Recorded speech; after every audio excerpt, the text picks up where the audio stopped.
everything that you go through in life it does make you stronger. It does make you resilient.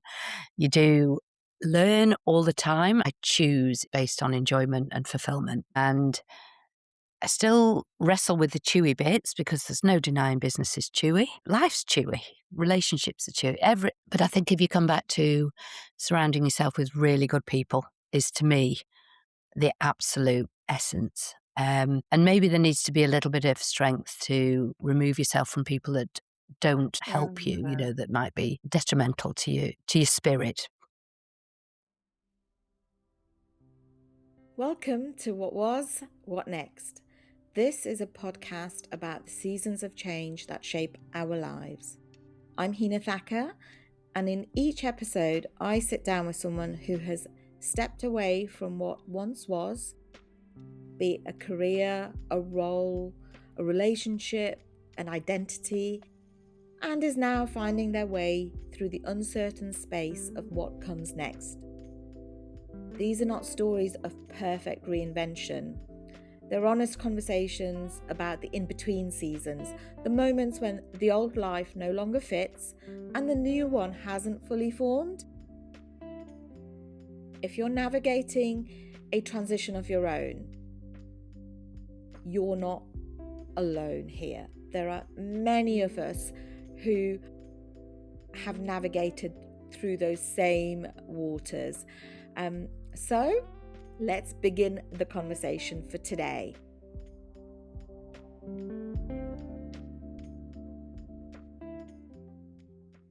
So welcome. I would like to welcome you all to the podcast. And my guest today is Sarah. I am going to ask Sarah to introduce herself to all of us. Tell us about you, who you are. Hina, thank you for having me here today. Yeah, I was trying to think, when you try and encapsulate your life into a quick bio where you think, gosh, what shall I say and where shall I start? There's been quite a lot of forms and incarnations along the way. I think fundamentally, my biggest role is as a mum. I have one daughter who was hard fought for in terms of, didn't think it would happen for many, many years, and then an absolute blessing when she arrives. Abby's now 24, going nearly 25. I'm terribly proud of her and I'm terribly proud of us. But in a business sense, I started off as a graphic designer, so I've always been around art and design. And from day one, from like 8 years old, I knew that was what I was going to do. I've never, ever had any lack of clarity around what I want to do in life. And I'm 60 this year, and I'm still the same. I haven't changed one bit off that path, really. But it sort of started in a business sense when I was 24, and I set up on my own. And it was a bit of a brave and naive thing to do, really, because I didn't fully know. I didn't know anything about business, and I didn't really even know anything about design and marketing at the time, a little bit, but not a great deal. So big, massive learning curve there. Grew that business, moved it to be a fairly substantial design creative agency in Manchester in the late 1990s to early 2000s. Sold that largely because my daughter was 4 and my ex-husband and I had businesses in different counties. So there was a decision to be made really about whose business or whose career was more important at the time. But I willingly, maternally wanted to be around. So I set about selling that business, even though it was really at the height. We were very well regarded and respected in Manchester as property marketeers by then. I'm talking many years, from 1990 to 2005. So, I'd got through the whole learning curve and the building of a business. I sold that. That was my first regroup, really, because I became a school mum for a little while and loved that in many, many ways, but thought, yeah, I'm still pretty young. I had Abby when I was 34. There's another career in me still. I had a bit of time freelancing, figuring out what I would do next. And then, unfortunately, divorce happened and I became a single parent. And that's obviously A tricky one and a wonderful one, and, the bond my daughter and I have is priceless and very, very, very precious to me. And so I just sort of trucked along. I did an MA. I went back to study. I did a fine art MA. Really enjoyed that. That was a real cathartic experience. And then I decided to go and do it all over again for some reason and started another agency, but this time in my hometown of Clitheroe. So no commute, could do the school run, pick my business partner, pick my colleagues. And yeah, I really just got a list out. I got a, what would I like to do with my life? What's good and what's bad? I don't want difficult relationships with people. I don't want long commutes. I just going to write down what I want. You know, I want to be able to be nearby for school and I want to have, yeah, no commute. Literally, that was one of the biggest things as well. And did it all over again. And I started another business, and that business more latterly that went on for 12 years successfully. Quite low level though, and I found that quite frustrating. It was good quality, great fun, but it didn't ever escalate to anything grand. And 2 years ago, we merged with another business and I formed a third business, which is To the Summit. And interestingly enough, I was thinking about the three business names I've had. 90 Degrees had a degree symbol and numbers.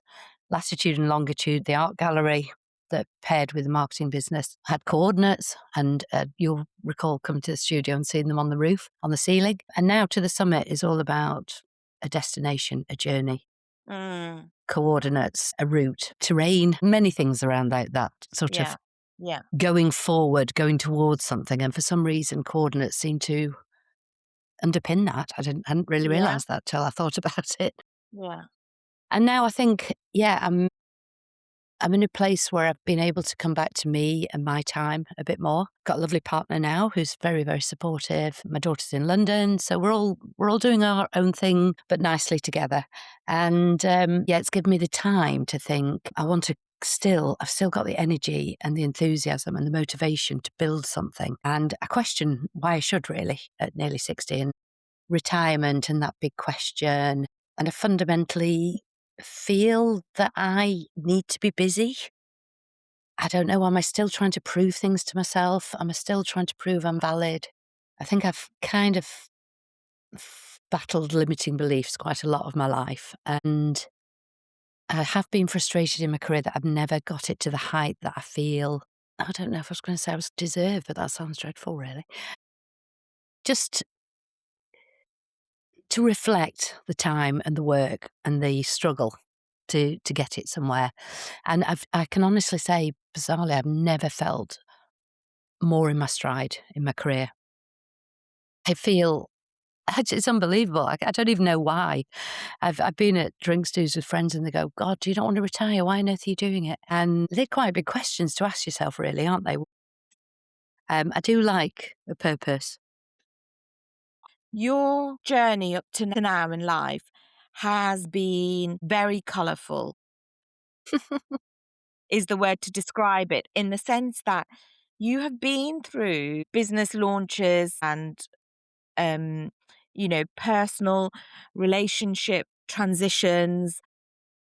You have been through what people would say are kind of two major areas in life, and you've had transitions in those.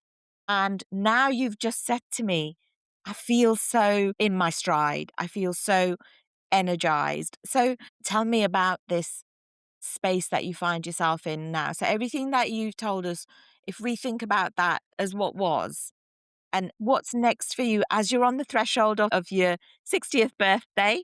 I That's wasn't it. gonna mention it, but you mentioned it. I'm not bothered.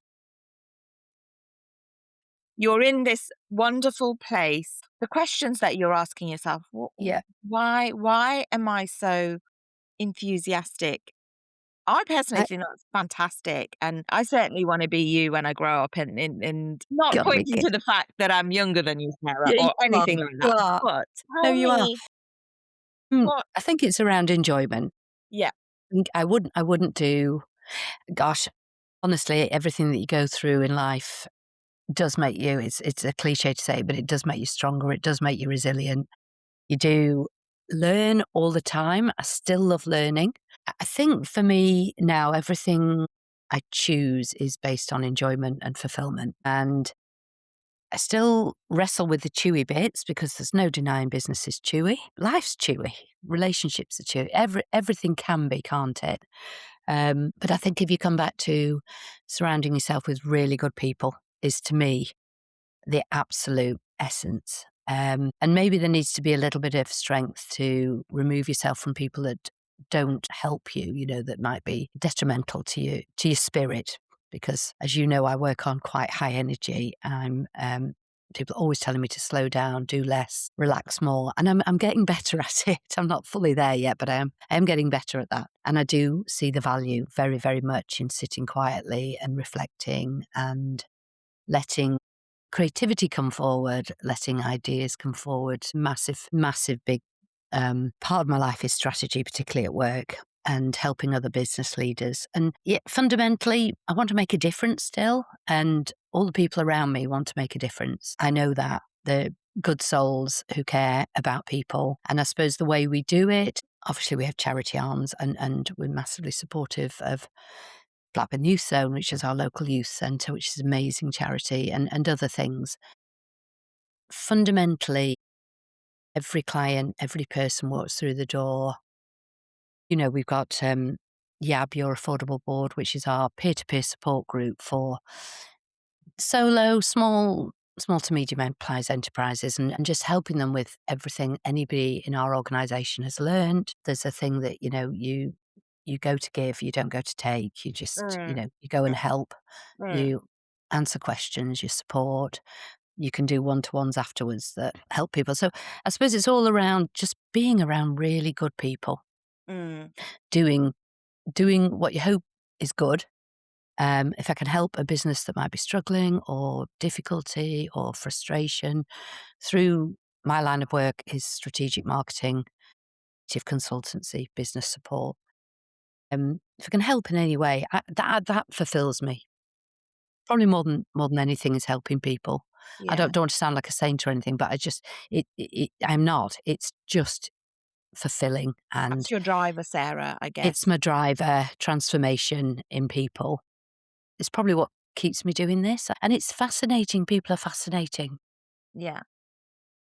Let me ask you, Sarah, because you said that you got to a stage in your business, the other business Yes. that you'd been involved with for 12 years, where, you said it was quite low key, it wasn't going anywhere. And I sense that there had come a point when it was no longer giving you, that enjoyment that you've just mentioned. Perhaps what I'm trying to understand is, but it was going okay, right? Yes, it was going well. There was a lovely environment, nice people, nice clients.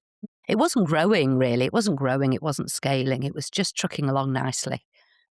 What was it in you? I guess there was a need for a shift. That something was going on Yeah, in you that yeah, was striving for something different. yeah, That's the place that I want to get you yeah. to talk about. Oh, it's an interesting one. Is it ambition? I don't think it's ambition. I was in my 40s and 50s. I don't know that it was ambition. I think it was probably a sense of self-worth or a self-expectation that I should be somewhere. I should have created a business that was growing and scaling. I should have perhaps been earning more. But I'm not an overly materialistic person. I think I was told the other day that I've got extremely high standards, and I'm probably my hardest critic. So I kind of drive myself. Nobody else is. Nobody's asking me to do anything. Nobody's expecting or putting anything on me. I'll be perfectly honest. I'm comfortable in life financially. Years and years and years of working, as said, small, medium-sized businesses keep doing it. Yeah, what is the real thing? It's me. It's probably my own sense of worth, my own self-standing, whether I feel like I've achieved enough. And I actually felt there was more because I haven't achieved it. So that was the frustration. Yeah. You as a person had success to somebody looking from the outside. in would say, well, that business is successful, you're doing well in life, you have a good relationship with your daughter, all of that. But something in you was saying, no, that I don't see myself just staying where I am. I want something more. Yes. What did that feel like on a day-to-day basis while you were searching for what that more looked like? Well, I think it felt like frustration and Groundhog Day, like just going to work was the same. You know, if you go to the same building and walk up the same staircase and through the same front door for 12 years with the same people, and they'd say the same of me. It's not Yeah, all yeah. about me. We had good fun. We had a nice environment. We created something absolutely lovely. But you're right. Even all that said, and I know that's true, it wasn't enough. I feel I've said a sentence that I don't know whether it's right or wrong really, but to myself, which is I think I want to go big before I go home because I feel like this is my last big career move. I don't think there'll be another one after this. Having merged the business and in 2 years, we've gone from 7 people, 8 people to 13, 14. It's not about it's not about growing it in number by number, but everybody there is important and valuable to the journey. It's still getting excited by a vision. I still strategize all day long about how we can improve with my colleagues, with my co-founders. I haven't done this business on my own. I've got Mm, 4 business partners, and together, we strategize all day long, really. We're constantly improving, creating, thinking of new things, and that's exciting. I think being around those kind of minds is exciting and energizing, and I don't know, maybe fundamentally I feel quite young for what is a number, mm, an age, and I just really, really enjoy work. I can't describe it. I'm in a very lucky position that I've always known the sector of work. I get a real fulfillment out of creativity when we're given a branding job and we have to go and I do a lot of copywriting and I go and write a narrative around a client or reposition their messaging. And then when you get a result from it and the difference it makes, you think, oh, that's exciting really. The transformation and the creativity. let me ask, you said you like writing copy and the branding. So if you were to write a branding sentence, I don't even know if this is fair to to ask you this, but the Sarah before, because I'm very interested in the person, right? The business is great, but I'm very interested in you and Yeah. how you have evolved through this process. So Mm. I'm just curious, if you were to Yes. brand the Sarah before and to brand the Sarah now, Yeah. today. Yeah. Well, I think I'm a deeper thinker. I think I'm much more inward looking and aware of well, we've talked about it, sort of spirituality, haven't we? And the bigger roles of life and themes, and it's very hard to describe this. I think it's not a monetary thing. It's a more holistic thing. I'm probably choosing to do things that light me up, really. So I suppose if I'm going to say anything, I'm just much more, gosh, that's a really tricky one. I would have to spend a little bit of time thinking about my own narrative and my own brand message. It would be getting sense of enjoyment out of helping other people, having a fulfilling time. I want to give back now as well. So, I'm really, really grateful for my life. It's had its twists and turns as most lives do. But as a person, yeah, I am stronger. I'm more grounded. I'm more aware of myself. Mhm, The two things I really observe in life, and particularly in my job, being around people and a service business, I think, and a small business. I think there's two really important things in life are negotiating people, because there's lots of different types of people around with different views and different approaches and different personality traits. So navigating people is probably a life skill. Personally or professionally, I just feel that's really important. And them navigating me as well, of course. And secondly, the internal work of what really fulfills you, what's your big why, what drives you. Um, I have become much more contemplative, much more grateful, much more reflective as a person. Hence the trying to slow down, trying to take it all in, trying to really reflect. Mm. I just get a massive sense of enjoyment out of being around people. Yeah, yeah. And is that different to, because again, so that's you now, Mm. and just to reflect back on, how Well, I is think that it was all different about the from, struggle before. okay. I think it was all about proving myself, to be fair. I think when I was around 10 years old or whatever, I think I wasn't academically great at all. I was very creative. So, right brain maybe more than left brain, et cetera, maths, things like that really struggled with. And I think I probably was dyslexic. I never diagnosed or mentioned, and I've no problem with whether I am or I'm not dyslexic. But having sort of not sailed through school academically, it's always been hard graft to catch up, keep up, compare myself. I think I have carried a lot of that through my life, that I've got to prove I'm good enough academically or in business or some way or other. That definitely stays with you, when you're compared in exam results to the person next to you, and you're always in a league table of exams and progression. Weirdly enough, I've made my own career. I've never been in a corporate world. I only know small, medium-sized business. Uh, yeah, I've just, I suppose, just done it a really different way from most people.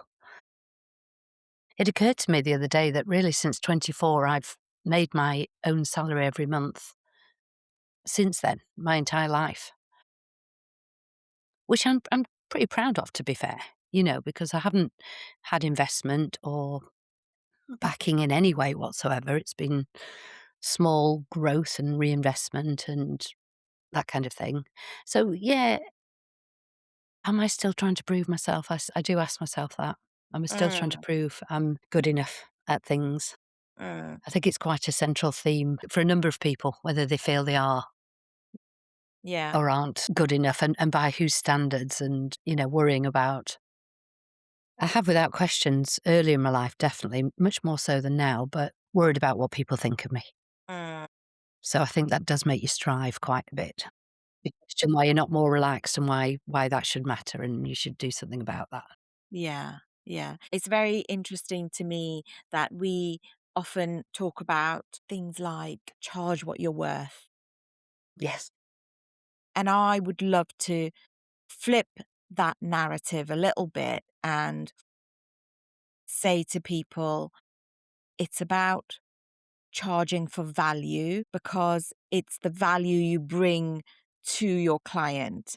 It's how you value yourself. I would love to flip that narrative and no longer say charge what you're worth, because that kind of puts the onus on you kind of to think, am I worth this? Of course you are. You're worth everything, and but it's about value. I think, if you value yourself and you value therefore your time and the skills and the knowledge that you've accumulated over the years, and that's what you bring to the table, then in a business situation, that's what you're charging for. So it's not about Yes, your worth, 100%. it's about the value you bring. Yeah, and I think that was a sea change between the business that just trucked along and the new business, is that, well, as you know, we met on a business mentoring program, and it was about finding these keys to help Yes. view things differently, and I got lots of new perspectives on business that weren't anything to do with finance Mm, at all. We've a saying sort of at work that, if you make a decision from your heart, it will always be right. It'll be the yeah, right decision. If you yeah, make a decision from money, you might be compromising yourself or somebody. Um, it's not from the right place to make your decisions. So yeah, I learned quite a lot of things. I mean, for you and I, we've discussed at length what wealth is, and that misconstruing of the word wealth as being money, and it isn't. It's rich in life and people around you, and crack it, a walk in nature, whatever wealth is to you. It's not necessarily what we all think it is in terms of wealth management or, pensions and yes, shares, etc. yeah.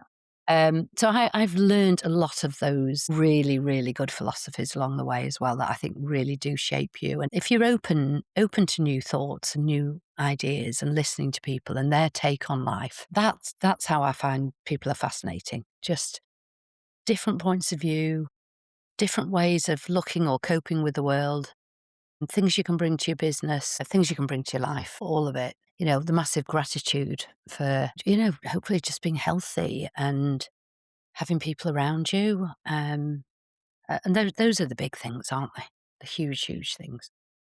Yeah. And so, in terms of what you said, the people around you, how through the seasons of life that you have found yourself in, has there been like a stabilizing community or a stabilizing force that, and that can be internal, it can be, some people say things like, oh, they've got a rod of steel down their back, just keeping them grounded and keeping them steady as they go through the ups and downs of life. Do you think that there's been anything like that for you? The constant for me is probably my family and friends and my daughter. You know, spoken of divorce and relationships, and then now I've got a lovely partner. I'm very, very grateful for that. But I suppose the constant has been family and friends. I've come across people in my life that haven't been right for me, and friendships as well. You just, I don't know, just as a bit of self-respect means just move away and let that let them be. But I have learned so much of late. I feel stronger of late for sure. These last 5 years, I would say, have really, really felt much more like I've done quite a bit of work on it, and like I say, I feel much more in my stride. Yeah, much more. But the constant is always people. People are my close loved ones around me, for sure. I've always been very lucky to have a big friendship group as well, which I massively value. I value time with lots of different people. Yeah. And in terms of kind of your experience, because when we talk about worth and value, and people are obviously important to you and have supported you, can people feel internally fragile, Sarah, while appearing highly competent externally? Percent, absolutely. I think everybody has an internal negative bias to sort of, doubt and run themselves down and be hard on themselves. Well, that's certainly how I feel. I've always got an expectation on myself to, perform well in a meeting, to, uh, you know, give great advice, be really valuable to a client or a friend or anybody really. I've just got over public speaking. I was like sort of like 55 and thought, you've got to public speak and you absolutely hate it and you've avoided it your entire life. Well, you're just going to have to get on with this. So go and do something about it. And I've, slowly managed to get over it and put myself in situations where I do speak publicly regarding work matters, and fear the fear and do it anyway Yeah, yeah, yeah. is is a daily, it's not a daily occurrence. I have a very nice, easygoing business life, but yeah, definitely still challenging myself, and definitely there's discomfort. Mm, I'll give you a sort of a funny one. I love golf, and I play in a business group, which is golf networking, and there's like 20 guys and two ladies, me and another lady, mm, and they have incredible handicaps and they play brilliantly. And I'll sit in a room and network with 20 guys and me and the other lady. And people have said to me, why do you do that to yourself? Why do you put yourself in that position? And I'm like, well, I really enjoy golf and I really enjoy people. And yeah, I'll get over it. I'll do my 60 seconds and I will play badly when I'm playing next to somebody who plays off 2 handicap. But hey, I'll just keep at it. I don't know why. mm, mm. Yeah. In situations like that, and in general in life, Sarah, do you think confidence comes first, or does the action, like continuing to play, getting over your fear and doing it anyway, create the confidence then? Well, your confidence definitely increases, that's for sure. But whether you need a little bit to start off with, yeah, I think if you've got real fear, you probably wouldn't make a start on certain things. Mm, I think I don't know, it's about risk as well, isn't it? About weighing up the risks and what the jeopardy of your actions are. Starting a business, you've got to qualify the risks of, whether you're going to lose your house or whether you absolutely have to do it, don't have to do it. Uh, Thankfully, I've been able to start businesses without that yeah, yeah. worry to an extent.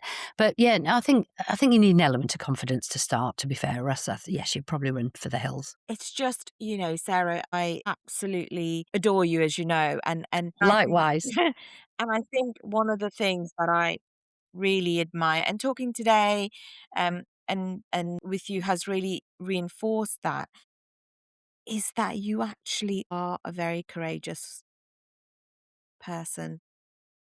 I don't see myself as that at all. But you've Probably a just bit said foolish. that, you do weigh up risks, and somebody who weighs up risks and does it anyway, like you said, weigh up risks like losing your house, and then you immediately said, oh, okay, well, I've been very fortunate. But the point is you weighed up that risk, which means it entered your mind. And something, and the what if season in between what was, what's next, and the what if season, that season is about weighing up those risks, isn't it? And Absolutely. you kind of just went, yeah, but I'm fortunate. But there's something about you, Sarah, that I admire and respect, that makes you take that risk and move on.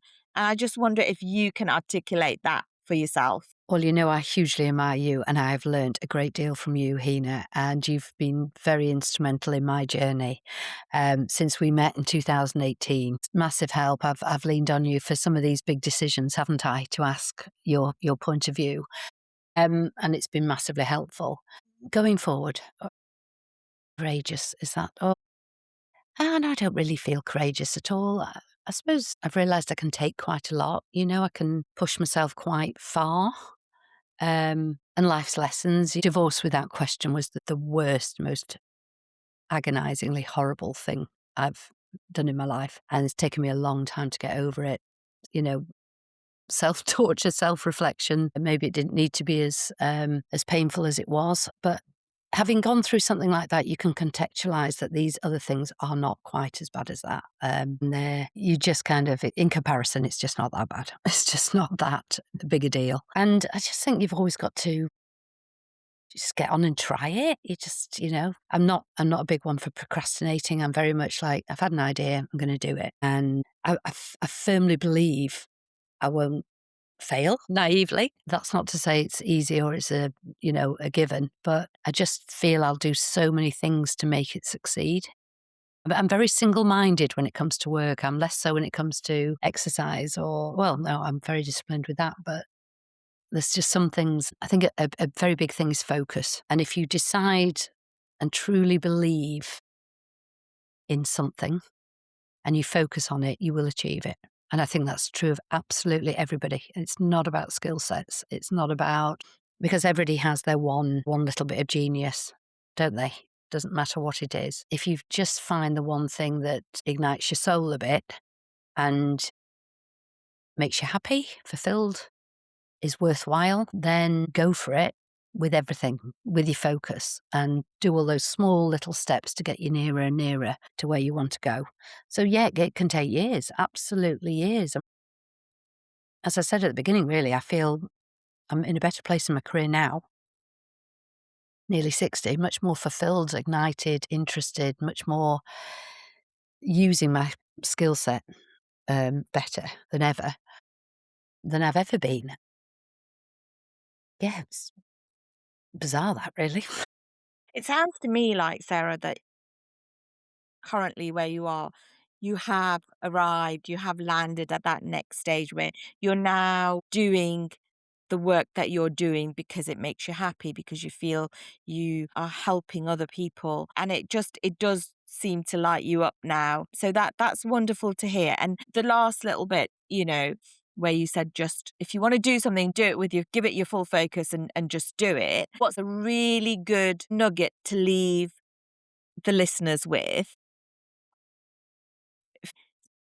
Be true to yourself. Just try and figure out yourself. Figure out, I suppose the older you get, the less you have to live up to other people or consider people. Maybe there's a little bit of freedom that you've had a lifetime of looking after other people and getting everything in place. And hopefully, if you can get to a point where there is a bit of time and freedom for you to make your own choices, I would just say, figure out your individual passion, purpose. What's your why? What really fulfills you, makes you happy? Because it's not going to be work then. It's not going to be a chore. I I don't have a Sunday night dread. I love going to work. That's a lot. That's a lot. Just really enjoying the week ahead. And I love my weekends and I love my home life as well. But I know I've worked very, very hard to get all these ducks in a line. It's not been a gift. I've had to work very, very hard at all sorts of things to get there. But yeah, just be true to yourself. Try and figure out what your thing is. What do you need to achieve? Or do you need to achieve anything? If pure relaxation is your thing, do pure relaxation, but that's authentically you, isn't it? It's your choice. I have full respect for a lot of my friends who don't have careers. They're mums, they're homemakers, they have wonderful lives. I fully respect them because they are fully doing what is right for them. Fully. Yeah. Yeah. And I think that really is, I guess, what we all want to strive for, to live a life that is fulfilling, whatever area we choose to focus on at that particular point in time. So, okay, well, I want to thank you so much for your time, Sarah. And Thank you, Hina. Thank you very much. it's I've really been, enjoyed it. oh no, it's been fascinating. And I'm sure that there are going to be nuggets in there for the listener to take away. Thank you. Thanks so much. Thank you so much for listening to What Was, What Next. Every story that we share here is a reminder that life moves in seasons and that the space between what was and what comes next is not a failure, but part of the journey. So if this conversation resonated with you, please do share it with someone who might need to hear it as well. Until next time, take care of yourselves in whatever season you're in. And remember, the season that makes no sense today may be the one that shapes the future for you. So embrace it in all its glory. Till next time.